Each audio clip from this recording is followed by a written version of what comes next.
Hello everyone, E-Learning Era by Sonia Paruthi is here with the explanation of Sir Roger and the Widow by Richard Steele. इस ऐसे में sir Roger के love में disappointment के बारे में बताया गया है।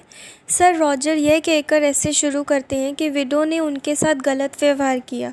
भले ही उनमें कुछ एडमायरेबल ट्रेट्स थी, सराहनीय लक्षण थे, जैसे कि अच्छी हैंडराइटिंग और एक अट्रैक्टिव आकर्षक चेहरा, और उसके पास एक समझदारी भी थी कि वह किसी की प्रशंसा स्वीकार करने के लिए कृपालु की इच्छा नहीं रखती थी, एडमायरर्स की इच्छा नहीं रखती थी कि वो उनकी प्रशंसा करें, उनको एडमायर करें।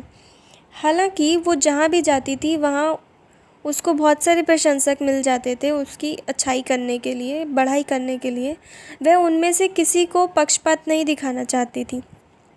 वह इस तरह की थी कि वह सीक्रेटली अपनी प्रशंसा को सुन के अच्छा महसूस करती थी, लेकिन उसके साथ साथ वह समझदार भी थी कि इन प्रशंसकों के साथ किसी भी तरह से आगे नहीं बढ़ना है। उसके पास एक विश्वास पात्र था जो दूसरे जेंडर के बारे में उसको दैनिक गवाह था और शायद अनजाने में उसको लाइसेंस दे दिया था।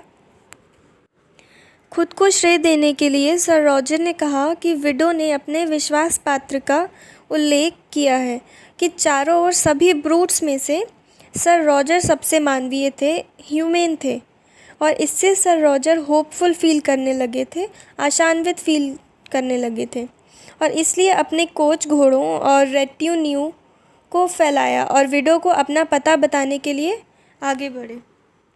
हालांकि कुछ तरीकों के बारे में उसके ससुराल वालों ने ये प्राप्त किया था कि जो प्रशंसा की इच्छा से प्रगति के बजाय खौफ बना रहे थे, वो लोग प्रोग्रेस की जगह खौफ बन रहा था।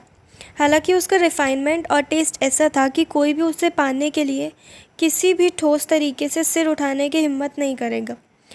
उसने किसी तरह खुद को अलग रखा, किसी के लिए भी एक्सेसिबल नहीं हुई, वो किसी के लिए भी सुलभ नहीं हुई, अवेलेबल नहीं हुई। उसको एक प्रकार की धर्म संकट में लिप्त होने की आदत थी, इंडल्ज होने की आदत थी कैजुस्ट्री में, जो उसे छोड़ देती थी, भद्दा और अनिच्छुक बना देती थी।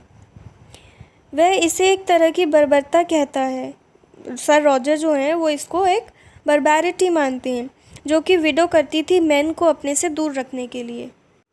उसके इस परफेक्शन को देखकर सर रॉजर उसको एडमायर करते थे, उसकी रिस्पेक्ट करते थे, लेकिन साथ ही साथ ये दुर्गम भी था, मतलब she used to keep herself inaccessible.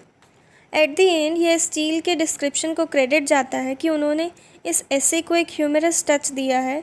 Sir Roger ने एक्साइटमेंट, उत्साहित होने और समझदार होने के लक्षण दिखाए हैं। कभी कभी वो इनसेंसिबल भी हो जाते थे और एम्बैरेसमेंट से बचाने का एक ये तरीका था।